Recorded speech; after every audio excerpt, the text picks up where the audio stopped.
एक बार फिर से आइए शुरू करते हैं। आज का जो हमारा टॉपिक रहेगा वो रहेगा रिलेटेड टू नीति आयोग।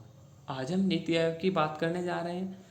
आपको थोड़ा इसके बारे में मैं विस्तार से बता दूं। आपने सबने इसके बारे में पढ़ा होगा, अच्छे से भी पढ़ा होगा, लेकिन मैं और भी कुछ महत्वपूर्ण फैक्ट और टॉपिक के साथ आपको एक नए प्रकार से बताने आया हूँ। तो सबसे पहले आप सभी को बता दूं कि इसकी स्थापना 1 जनवरी 2015 को हुई थी। पॉइंट, आपको पॉइंटों पे ध्यान देना है, इसके फैक्ट भी याद करने हैं और भी प्रकार हैं इसके। आइए, प्रकृति क्या है? ये न तो संवैधानिक है और न ही वैधानिक है। अब संवैधानिक यानी संविधान के द्वारा और वैधानिक यानी संसद के द्वारा, इन दोनों में से कोई भी नहीं, इन दोनों में से कोई भी निकाय नहीं है, बल्कि क्या है कि भारत सरकार का एक कार्यपालिकीय आदेश संकल्प है, याद रखिएगा। उसके बाद भारत की विदेश निर्माण का शीर्ष प्रभुत्व मंडल अथवा थिंक टैंक है, ये आपको ध्यान रखना है। और निदेश के एवं नीतिगत दोनों प्रकार के इनपुट प्रदान करता है। अब देखो, आपसे क्वेश्चंस किस तरह पूछ सकता है। आपने क्या अभी बस नॉर्मल तरीके से उसके 4 ऑप्शन दे दिए और आपने उसका जवाब दे दिया। अब मैं आपको क्वेश्चन बना दूं। प्रश्न है आपका, इनमें से कौन सा गलत है नीति आयोग के बारे में? पहला, नीति आयोग की स्थापना 1 जनवरी 2015 को हुई थी। दूसरा ऑप्शन दे देगा कि इसकी प्रकृति संवैधानिक व असंवैधानिक व वैधानिक नहीं है। तीसरा, यह एक भारत सरकार के कार्यपालिक आदेश के द्वारा संकल्प किया गया है। और नंबर 4 दे देगा कि यह निदेश के एवं नीतिगत दोनों प्रकार से इनपुट प्रदान करता है या नहीं करता है, कहीं भी कुछ भी चेंज हो सकता है। तो आपको पॉइंट टू पॉइंट के साथ साथ पूरा कॉन्सेप्ट भी समझ में आना चाहिए। Got it? चलिए, इसके बाद कार्यक्रम का प्रकल्प तैयार और तकनीकी सलाह भी प्रदान करता है। ये भी नीति आयोग के द्वारा ही कार्य किया जाता है। ठीक, अब इसमें हम जानेंगे इनके डिफरेंट के बारे में। सभी जानते हैं कि योजना आयोग ही नीति आयोग कहलाया। अब योजना आयोग और नीति आयोग में क्या डिफरेंट है, पहले ये देख लेते हैं। तो जो योजना आयोग है वो क्या है कि नीतियों का केंद्र राज्य, यानी राज्यों की शक्तियां थोड़ी सीमित हो जाती थी और एक तरफा प्रभाव था उनका। प्रभाव यानी एक तरफ को, वह आदेशात्मक और नियंत्रणकारी एक दृष्टिकोण से आप कह सकते हैं। और जो नीति आयोग है वो सहयोगी संघवाद की अवधारणा पर आधारित था, मतलब कि समाज के अंतिम हाशिए पर भी खड़े व्यक्ति को इस चीज का लाभ मिलना है। मतलब योजना आयोग और नीति आयोग, इन दोनों में डिफरेंट भी काफी था। आइए थोड़ा डिफरेंट और बता दूं आपको मैं। अब देखिए, जो योजना आयोग था, योजना आयोग क्या करता था कि उसकी जो पॉलिसी होती थी वो शीर्ष से राज्यों की भूमिका, मतलब कि अप डाउन, ये नीचे को डिप करता था। जो योजना आयोग की कोई पॉलिसी उसने निकाली तो वो ऊपर से नीचे को, लेकिन अगर नीति आयोग था कि यह आधार यानी नीचे से शीर्ष वाली कोई पॉलिसी यानी बेस से शुरू होता था। Got it? उसके बाद है योजना आयोग के स्थान पर नीति आयोग क्यों आया, इसके भी कुछ फैक्ट मैंने आपको बताए थे और एक रीजन भी है।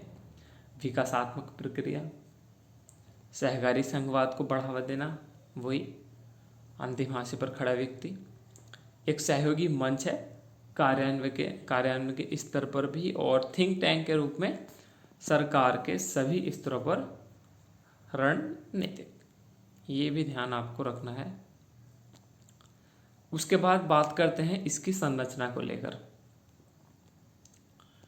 संरचना को लेकर देखते हैं। इसकी संरचना में क्या है कि इसके अध्यक्ष आप सभी जानते हैं कौन होते हैं, हमारे प्रधानमंत्री।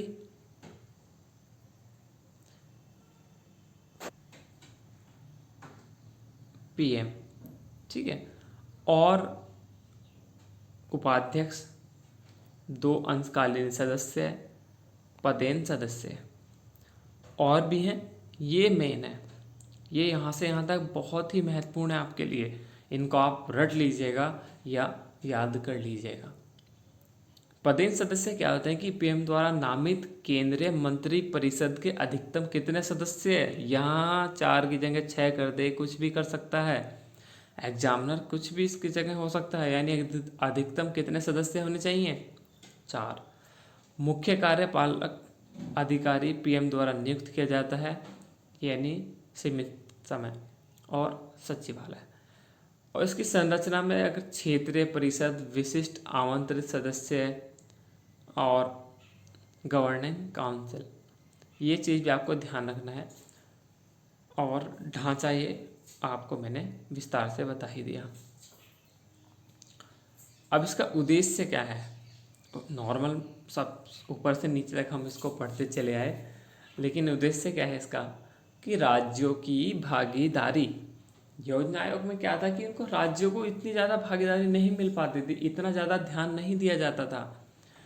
और मेन चीज़ क्या है, ग्राम स्तर से केंद्र स्तर, ये चीज़ मेन है।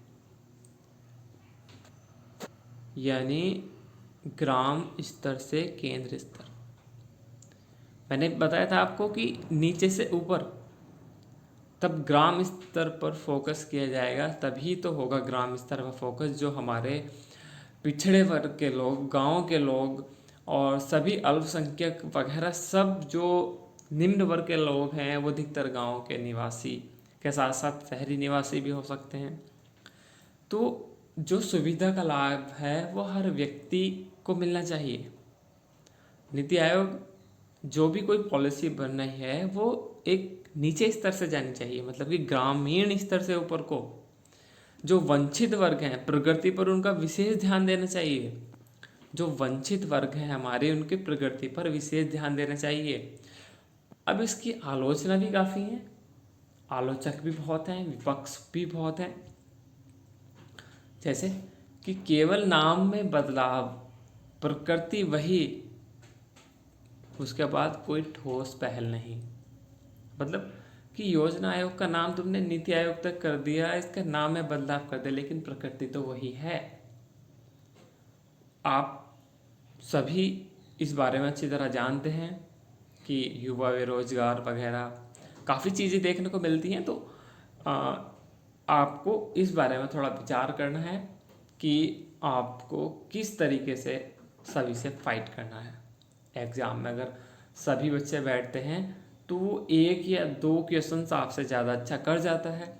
वो आपसे कभी कभी नीति आयोग के बारे में पूछ ले तो उससे गलत ना हो, ये आप गलत ना करें। तो इसीलिए इसको मैंने डीपली पढ़ा है, इससे बाहर कुछ नहीं आएगा, लेकिन आपको इसे पॉइंट टू पॉइंट भी ध्यान में देना है, जो आपके लिए बहुत ही महत्वपूर्ण रहेगा। तो गाइज़, ये रहा मेरा आज का वीडियो।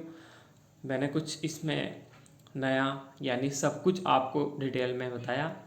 अगर आपको मेरा प्रयास थोड़ा सा भी अच्छा लगे तो वीडियो को जितना हो सके अपने दोस्तों को भी दिखाइए। और उम्मीद करता हूँ मिलते हैं जल्द ही अगली वीडियो में, तब तक के लिए शुक्रिया।